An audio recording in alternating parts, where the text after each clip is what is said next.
sans plus tarder, je vous propose qu'on enchaîne avec la vie d'Adèle. C'est parti.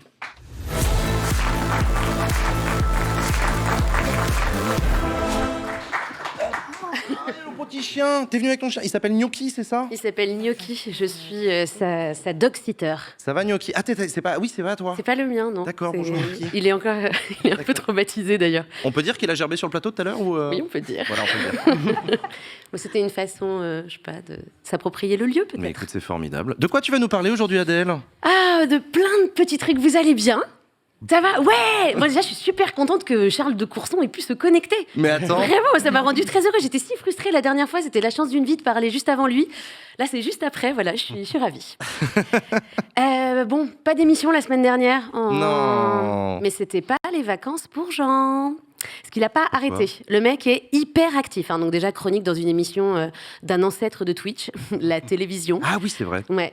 Bénévolat auprès d'une ONG qui sauve la planète. Ouais. Parce que Jean, il est dans l'action. Et on a les images. Ah non. Bonjour, je suis toujours avec la Surfrider Foundation. On vient d'arriver sur la plage d'Iblaritz, je sais plus, à Biarritz. Et on va faire une collecte de déchets. Donc là, on est en train de se set-up, de tout installer, les bacs de triage et tout.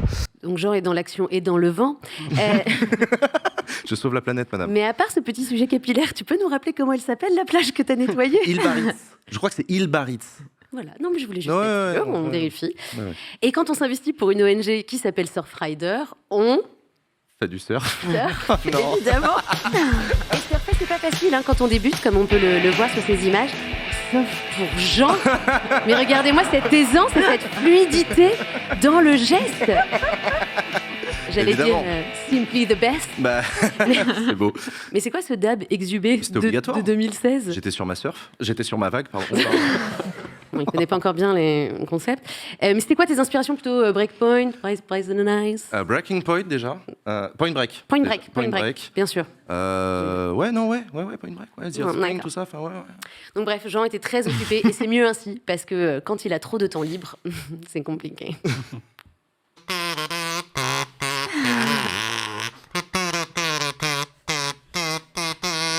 C'est très long, on va la voir presque en intégralité cette séquence. Mais pourquoi?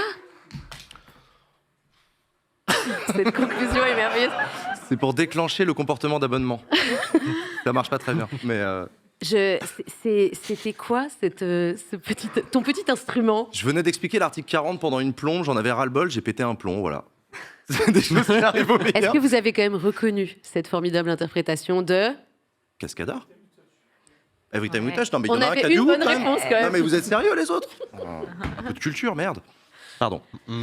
Donc t'as décidé de m'en foutre plein la gueule pendant ta chronique aujourd'hui? On s'était pas vu depuis hyper longtemps. Ah, ça me fait plaisir de te voir. C'est comme ça que je témoigne mon affection. Ça va Gnocchi? Voilà, il y en a qui vomissent. Et il y en a d'autres qui avaient trop de temps devant eux. Et je pense notamment aux équipes com de la préfecture du Val d'Oise. Oui, c'est très spécifique. Voilà. Une petite vidéo de promo des saisies. On peut mettre le son un peu plus fort, c'est super. Saisie et destruction de motos de rodéo urbain. Voilà. Ah, sur une musique de bonhomme qui aime les moteurs et qui détruit les motos des méchants, les écrase. Et attention, c'est signé. Ouais, non, c'est incroyable. Le préfet du Val d'Oise. Non, mais qu'est-ce qu'il leur a pris? c'est dur quand même. C'est pris pour une sorte de jingle d'émission de télé-réalité, je sais pas, cauchemar en fourrière. Mais c'est pas Etchebest, le commanditaire, mais le préfet du Val d'Oise. Son petit nom, c'est Philippe Cour. Et je vous le présente. Enfin, il se présente lui-même. Je suis un enfant des Cévennes. D'abord, j'ai fait des études scientifiques, j'étais ingénieur, j'ai construit des routes, des ponts. Et puis après... Et après, j'ai détruit des grosses motos.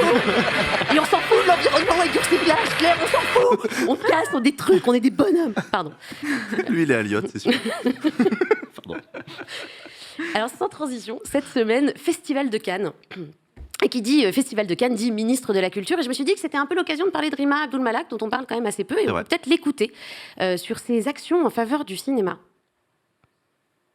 Pour l'industrie du cinéma et de l'audiovisuel, ce sont des métiers d'avenir, des métiers de sens, des métiers en plein développement pour lesquels on a besoin de recruter plus. On veut doubler nos nos capacités. Et en fait, c'est raté. Non, on n'écoute plus du tout Rima pendant cette séquence parce qu'on ne peut pas se concentrer sur ce qu'elle dit. Mais qui est ce grand monsieur qui lui renifle le cuir chevelu pendant des plombes?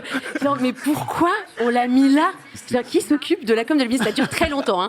On a coupé, mais qui s'est dit que c'était une bonne idée de donner comme instruction? Alors, il faudrait que tu sois pas à côté de la ministre, donc tu vas te mettre un peu derrière. Et tu vois, comme un frotteur dans le métro. Tu vois, mais il n'y a pas de métro. Genre, Mais c'est pas l'acteur de Point Break, justement. non, il est décédé, Patrick Swayze. Ah oui, c'est vrai. Non, c'est Cédric Jiménez, producteur de cinéma et notamment du film Novembre. Donc c'est quelqu'un de très sérieux, tu vois, et qui allait prendre la parole après. Mais je sais pas, il y a de l'espace. Pourquoi on les a placés comme ça? J'ai pas d'explication. Les hommes du cinéma, les femmes, c'est toujours bon, bref. Je sais pas, vous peut-être dû faire une mise en scène, mais bon. Et du coup, on ne saura toujours pas ce que Rima pense du cinéma. Actualité qui n'en finit pas, l'inflation. Ah oui. Ouais. Donc, qui ne fait qu'augmenter, hein, donc les prix et les séquences politiques gênantes. Donc samedi. J'essaye d'être juste, de faire attention à ce que les prix baissent pour le consommateur, parce que j'ai moi-même une famille nombreuse, j'ai 4 enfants à nourrir et je paye beaucoup de prix de paquets de pâtes. Et je sais parfaitement à quel point ces prix sont devenus insupportables pour les Français. Il y a quelqu'un dans le chat tout à l'heure qui a dit arrêtez de donner à Backseat et donner pour que le ministre puisse acheter des pâtes. Je sais que Latifa t'en a parlé tout à l'heure de cette séquence, mais est-ce que l'argument du je comprends l'inflation, j'ai moi-même des enfants, ça vous fait pas foncer à la version 2023 du je suis pas raciste, j'ai moi-même des amis noirs? C'est vrai. Un petit peu quand même. Hein. Bruno, c'est pas en plus le seul qui veut nous montrer qu'il est un mec normal et qu'il se tape des samedis après-midi chez Leclerc. Même outre-Atlantique, ils ont pas Leclerc, mais ils ont la même com de mec normal. It's a good job. Good. C'est le documentaire Netflix sur les conditions de vie des travailleurs. Voilà. Barack aussi, il comprend ce que ressentent les gens parce que, comme eux, ils poussent des caddies. Mais ça passe mieux que si c'était Bruno. C'est beaucoup... Il est chelou, on ne sait pas pourquoi, mais tout aux États-Unis, tout le temps, comme ça. Oui, c'est ça. Mais ça m'inspire quand même une réflexion globale. J'ai envie de m'adresser à eux, genre, coucou les dirigeants politiques. Est-ce qu'on peut dire stop? Pourquoi? Parce que moi, sérieux, le ministre de l'économie, dont c'est le métier de connaître l'économie de la France, s'il découvre les prix qui augmentent quand il arrive à la caisse de Lidl, moi, ça me rassure pas du tout. Non, même angoisse profonde. Moi, je veux qu'il ait des notes, des rapports, tu vois, des statistiques. Dans un avion, moi, je veux pas que le pilote il soit comme moi et qu'il découvre au moment où la montagne se rapproche que la montagne se rapproche. Non, le pilote, il a des tableaux de bord, des instruments de mesure, des années d'expérience. Ils sont pas comme nous. Pardon pour les oreilles. Je suis un peu emportée. Mais ça m'exaspère, c'est vrai. Non, mais je trouve ça bien que... Bon, c'est bien quand même que Bruno Le Maire nous tienne informés. Et se tiennent, informés surtout de ce qui se passe sur le terrain. Et pas que dans les supermarchés, mais aussi sur les réseaux sociaux. Je reprends mon calme et je reviens sur un sujet sérieux, parce que notamment, il a répondu à Léna Situation suite aux photos d'elle.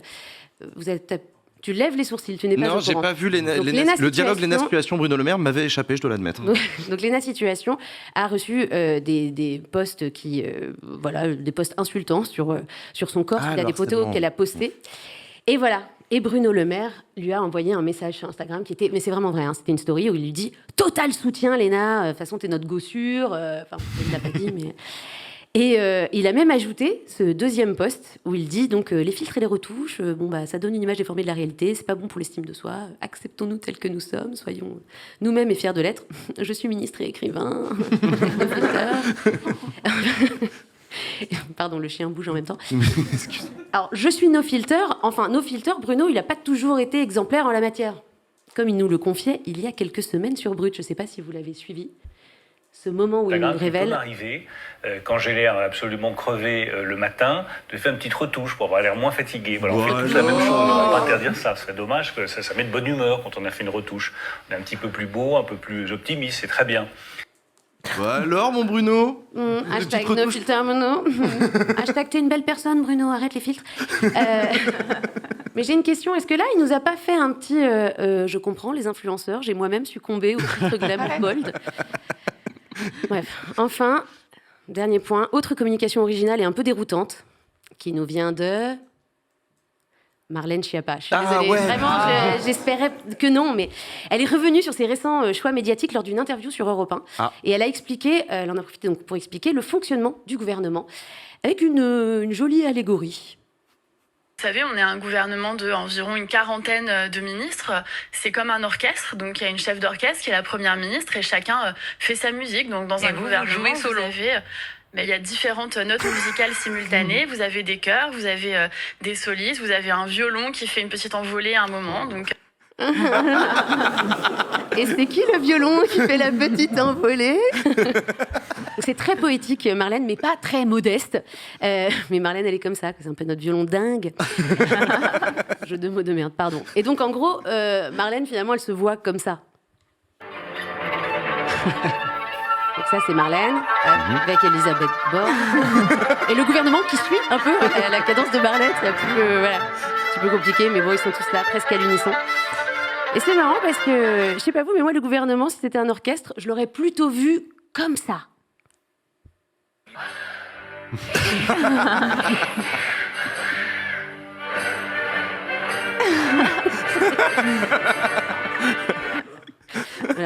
Pardon pour les enfants sur cette vidéo, vous êtes super, mais clairement, on peut améliorer l'efficacité et la coordination. Voilà. Et ben, c'était la fin de ma chronique. Merci beaucoup Adèle, bravo Adèle pour cette année incroyable.